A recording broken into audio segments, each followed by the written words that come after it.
స్వచ్ఛత అంటే నందిని. నందిని పాలు మరియు పెరుగు. నమస్తే రమగారు. నమస్తే జయ. రమగారు, దేవుని ఫోటోలు, ప్రతిమలు కానీ ఫోటోలు కానీ, ముఖ్యంగా ఫోటోల గురించి మాట్లాడుకుందాం. వీటికి కూడా సపరేట్గా ఒక దిక్కు, ఇటువైపుగా ఉండాలి, ఇటువైపు పెడితే ఇటువైపు చూస్తున్నట్లుగా ఉండాలి, అలాంటి లెక్క నియమాలు ఏమన్నా ఉంటాయండి? అంటే మనకి మామూలుగా ఒక మాట చెప్తారు, ఏదైనా పని అవ్వలేదనుకో, అవదు తూర్పు తిరిగి దండం పెట్టే అంటారు. దండం పెట్టే అంటే ఇంకా అవ్వదని కాదు, అయ్యేందుకు ఒక అవకాశం కనపడుతుందని. ఆగిపోయి నెగిటివ్గా కాదా? ఇంకేముంది, తూర్పు తిరిగి దండం పెట్టడమే అంటాం. అది అవ్వకపోయినా పర్వాలేదు, నీకు ఒక ఏమంటారు, ఒక పోనీలే అన్న భావన వస్తుంది తూర్పు తిరిగి చూడడం వల్ల. రెండోది, అది మళ్ళీ ఓపెన్ అయ్యే అవకాశం వస్తుంది. రెండోది, తూర్పు తిరిగితే ఎవరుంటారు తూర్పున? సూర్య భగవానుడు. సూర్యుడి వైపు చూడాలి మనం. ఏ ప్రాబ్లం వచ్చినా తూర్పు తిరుగు, అంతే. తూర్పు తిరిగి దండం పెట్టు. అవదు కాదు, అవుతుంది. దారి కనపడుతుంది. అవ్వకపోయినా పర్వాలేదనే పరిస్థితి కనిపిస్తుంది మనకు. అదేగా కావాలి జయ, ఏదైనా అయితే పని కావాలి, లేదా అది కాలేదన్న ఏడుపొద్దు మనకి. ఏడుపు ఉండకూడదు. ఆ ఏడుపు లేని స్థితి ఎప్పుడు వస్తుంది? మనం తూర్పుకి తిరిగితే వస్తుంది. మీ దేవుడి పటాలన్నీ తూర్పు గోడకి పెట్టుకోండి, దేవుడి మందిరాన్ని తూర్పు గోడకి చేర్చి పెట్టుకోండి. అప్పుడు మీరు తప్పనిసరిగా తూర్పుకే తిరిగి దండం పెడతారు. ఇప్పుడు తూర్పు గోడ ఇది అనుకో, నా ఎదురుగుండది. నేను దండం పెట్టాలంటే నేనేం చూస్తా? దేవుణ్ణి చూస్తా. తర్వాత నేను చూసే దిక్కేది తూర్పు దిక్కు. అది మన పాయింట్. దీనికి వాస్తు కాదు, చిన్న కామన్ సెన్స్. మామూలుగా మనం దేవుణ్ణి ఈశాన్యంలో పెట్టుకోవాలి అని చెప్తారు. ఈశాన్యంలో నీరు ఉండాలి, దేవుడి మందిరం, దేవుడి దేవతార్చన ఈశాన్యంలో ఉండాలి, ఆగ్నేయంలో వంటిల్లు. లెక్క ఇంతే, సింపుల్. అవునండి. నైరుతిలో బెడ్రూమ్ ఉంటుంది, వాయువ్యంలో పిల్లల రూమ్స్ అలాంటివి ఉండొచ్చు, గోశాల అవి కూడా వాయువ్యంలో ఉండొచ్చు. ఇది లెక్క. ఈ లెక్క ప్రకారం మనకి అందరి ఇళ్లలో పర్ఫెక్ట్ ఈశాన్యాలు కుదురుతాయంటావు? ఇప్పుడు ఎక్కడండి అసలు అవకాశాలే దొరకట్లేదు. అపార్ట్మెంట్లలో కుదరవు అసలు. దిక్కులు ఎక్కడ విదిక్కులుగా క్రాస్గా అడ్డదిడ్డంగా ఉండే ఇళ్ళు కూడా అవి కూడా ఉంటాయి. ఈజీగా మీద ఏంటంటే తూర్పు గోడ. ఇంకా ఏదైనా పర్ఫెక్ట్ దిక్కు ఇక్కడ పెట్టుకోవాలని చెప్తారు పెద్దవాళ్ళు.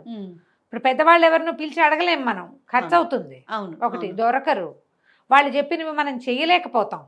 చేయపోతే కించ, అదేదో చేయలేదు కాబట్టి ఈ బ్రహ్మాండం పగలదీయట్లేదు మనమని. ఆ వాస్తు ఏదో చేసేసేదాకా ప్రాణం తోచదు. అడిగిన దగ్గర నుంచి శంకగా ఉండదు. అసలు అడగద్దు, అడగండి. హాయిగా తూర్పు తిరిగి దండం పెట్టండి. తూర్పుకి పెట్టుకోండి, ఏ తప్పు ఉండదు.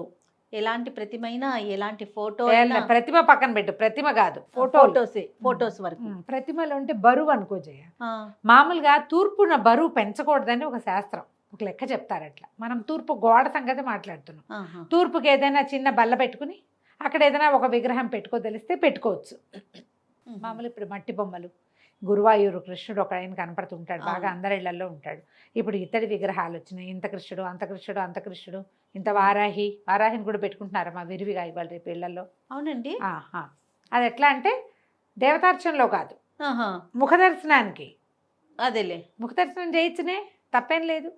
ఉగ్రదేవత అయినప్పటికీ మనకి నెగిటివ్ ఎనర్జీస్ పోతాయి, ఇంట్లో ఇంచి పెట్టుకోవచ్చు, ఏం తప్పులేదమ్మా. మీరు అది అర్చన చేయకూడదు. ఉగ్రదేవత ఆరాధన పనికిరాదు, మనం చేయలేము, ఆమెకు సరిపడా మనం ఇవ్వలేము. తప్పని కాదు జయ, అది పాయింట్. మనం చేయకూడదు కాదు. అది ఏంటంటే చాలా మంత్రం పునశ్చరణ జరిగేది, చాలా అన్నశాంతి జరిగేది, విరివిగా జనం వచ్చేది. 100 చెప్పులు విడవాలి అక్కడ. ఎక్కడ మన ఇంట్లో 100 చెప్పులు ఉంటాయి, విడుస్తావా? మనమే ఉంటే డబ్బాలో పెట్టుకుని లోపల పెట్టుకుంటాం. అంత జనం రావాలి, అన్ని పాదాలు లోపలికి వచ్చి వెళ్తూ ఉండాలి. అలాంటి చోట అర్చన మంచిది. వాళ్ళు కూడా ఏం చేస్తారు, రోజు ఏం ఆరాధించరమ్మా, రోజు ఆరాధించరు.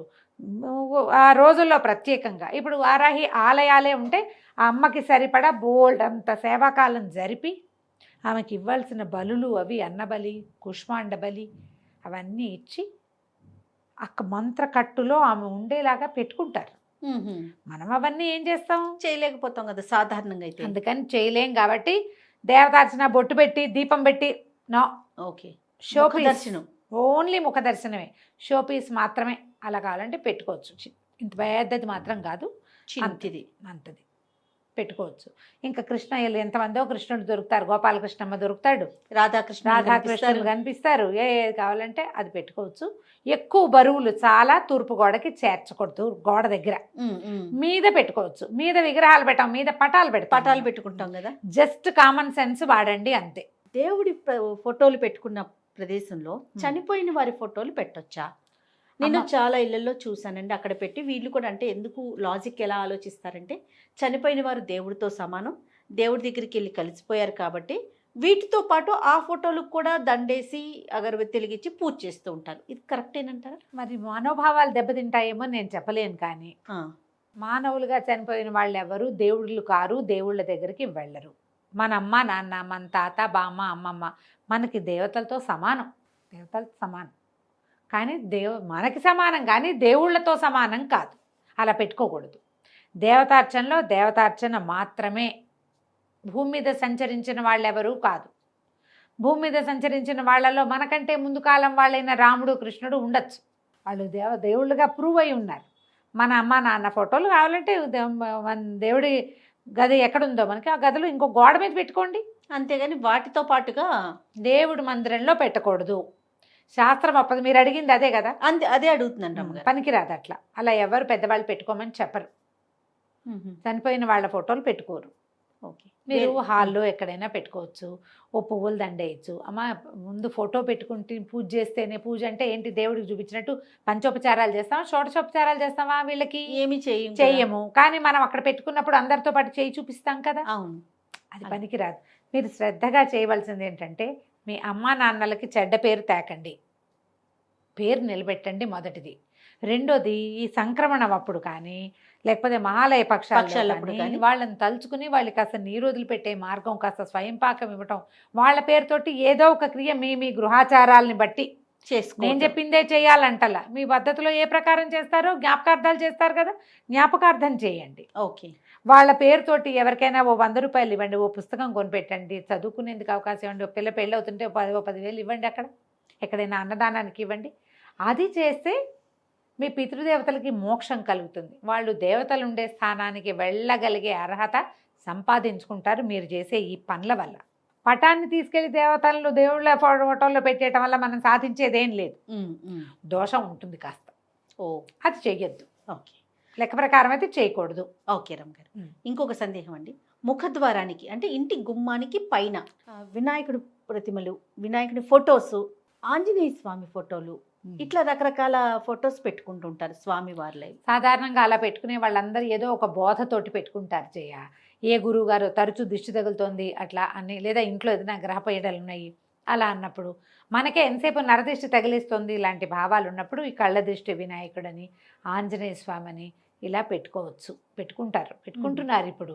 గురువుగారులు చాలా మంది చెప్తారమ్మా అట్లా అని. ఓకే, పెట్టుకోండి పైన అని.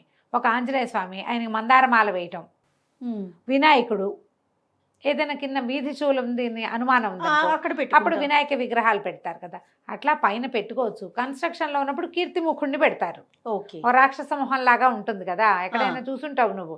ఈ రోడ్ల మీద అవి ముఖాలు ఉన్నవి మాస్కులు లాంటివి కూడా అమ్ముతారు. కన్స్ట్రక్షన్ లో ఉన్నప్పుడు కీర్తిముఖుడిని పెడతారు. కన్స్ట్రక్షన్ అయిపోయి మనం గృహప్రవేశం చేశాక గుమ్మడికాయలు కట్టుకుంటారు దిష్టి తగలకుండా. నెగిటివ్ ఎనర్జీస్ని తీసుకుంటాయి అవన్నీ. అవంతా పూర్వకాలం నుంచి వస్తున్నవే. మీరు ఏదైనా పెట్టుకోదలిస్తే ఒక పెద్ద పటంగా అక్కడ చిన్నది ఏదైనా పెట్టుకోవచ్చు, అంత తప్పేం లేదు. అయితే ఇంకోటి ప్రత్యేకంగా చెప్తాం. ఇవాళ రేపు చాలా మంది అడుగుతున్నారు, నీకు దగ్గరికి ఈ ప్రశ్న వచ్చి ఉండదు, దక్షిణామూర్తిని ఇంట్లో పెట్టుకోవచ్చా, ఎక్కడ పెట్టుకోవాలి?